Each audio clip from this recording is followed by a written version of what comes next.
happening? What's up? Dark Knight Radio.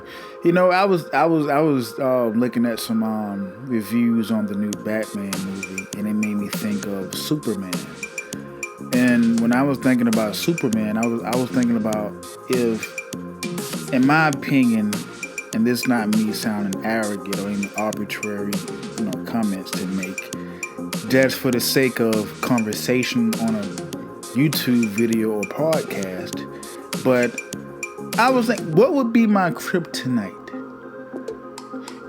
What would be the thing that broke me in situations that I was trying to go for something or something I was successful at? What was the thing that made me fail or to get me out of my character? That make me not the Dark Knight. Ironically, I'm Dark Knight. I'm thinking about Kryptonite, Batman. Same universe though, so give me that. See what I did there? Give me that. But now the video is not about Kryptonite. Well, it is. But I also want you guys to think about what's something that and it can be a pet peeve. Pet peeves are a lot of people kryptonites. Pet peeves actually cripple people. Things do cripple people to where they can't be successful. They can't be themselves. So you know what? I was thinking about that. What would be my kryptonite? And I made this video based on my kryptonite. Now, the title of this video is not kryptonite. But what I'm going to talk about is kind of my kryptonite when I used to work in stores or life in general. The name of this video is The Snitch, A True Rat Story. Think about that for a second. And I'm going to tell you this story about a person, and it's emblematic because this same type of a person has always been the bane of my existence on jobs. If you guys heard the Chris story, go watch the story time about his mouth got him beat up. Go watch that story, and I indirectly talk about this particular kind of character of a person. But I'm now realizing these type of people have been the downfall of me when I have failed or gotten fired. Peep game. So when I worked at Home Depot, and I wasn't liked that much, only because I was young. I was sexy. I was damn sexy. I had a smile. I used to get a lot of phone numbers. I was skinny back then. I was like 20, 21 back then. You couldn't keep me from smiling. I was cool. I didn't fear nobody. Like, I didn't take what they took serious. I come to do a job and I come to go home. With me getting older, I realized why they probably didn't like me. I'm not going to go into that and make you guys not like me. Y'all were family, right? Okay. So, now I'll just play. So I used to go around and, it's the nature of a 20-year-old, 19-year-old kid. I started at Home Depot when I was young. That's my first real job. Working around people who've been there for 20, 30 years. And, I'm coming out, college. And, I'm soaking it all in. It's my first job. And I'm just getting used to the ambience around people who got to pay bills and take care of families. And we don't have the same trajectory or the same plight as for working on a job. I may get that job just to make some extra money, not to take serious, but other people need this job for a career. And that probably made people not like me, that the fact that I didn't take it serious, or they may have thought I played on the job, I goofed off, but my peers, my exact peers loved me. But I digress. So when I was kicked out in the plumbing department, I wouldn't say I was indirectly kicked out. Me and the plumbing supervisor, we didn't get along. And that's another video for another day.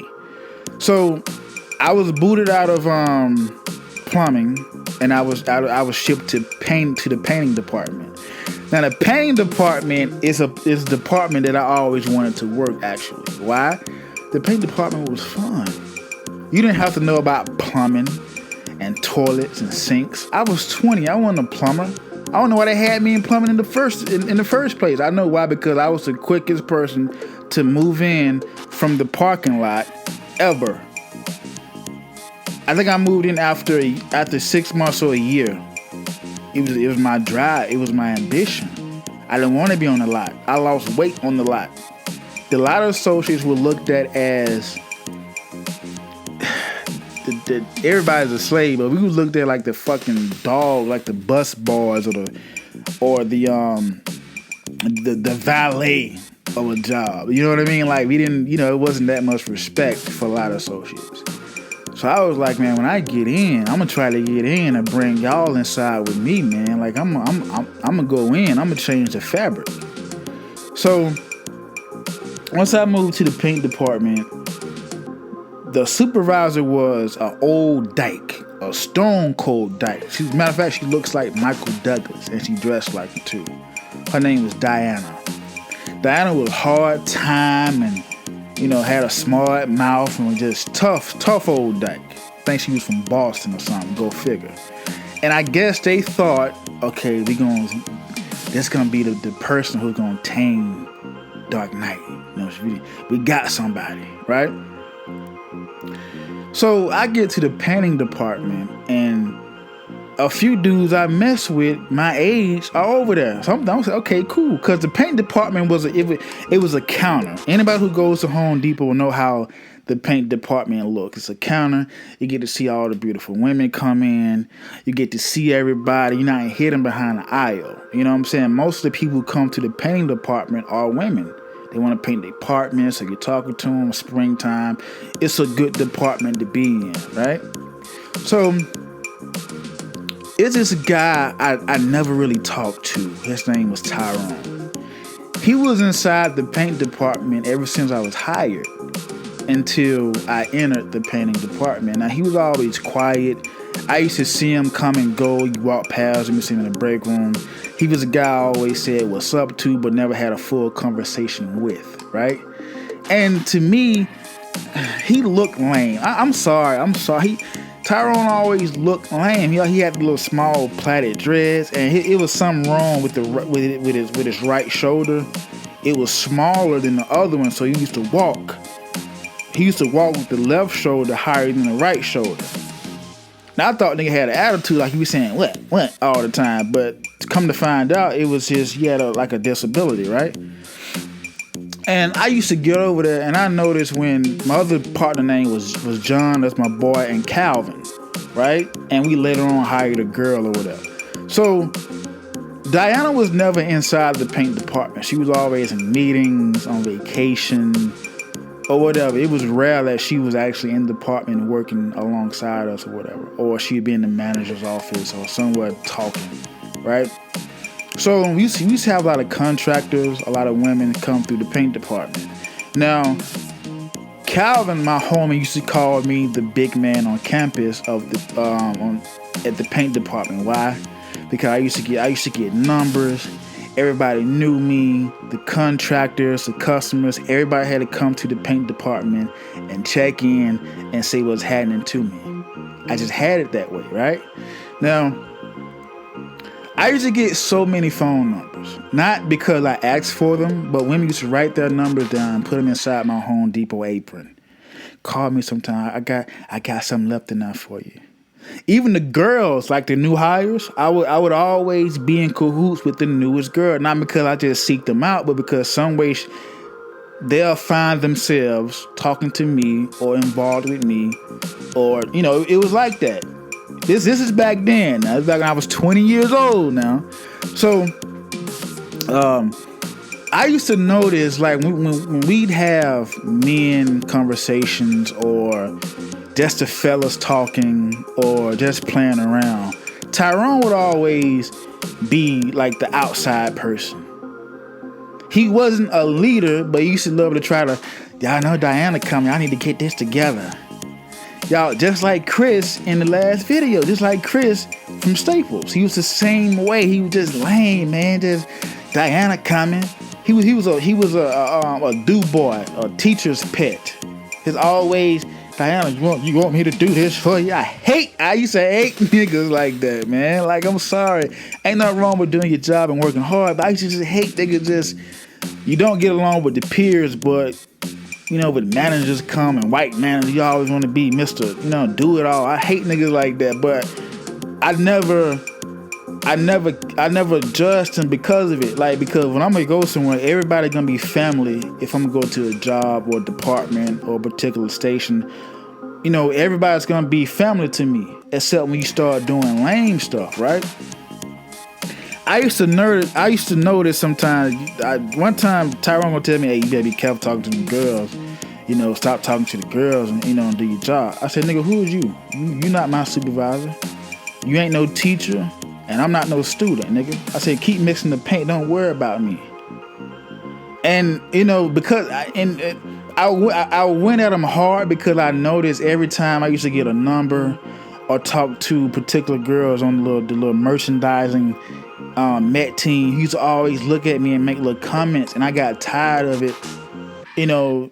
To the point where when I used to get girl numbers and talk to girl, I used to hug them, and he used to look at me. I used to wink at him while he used to be hugging the girls every time I get a phone. I wanted that nigga to suffocate. He was a hater, man.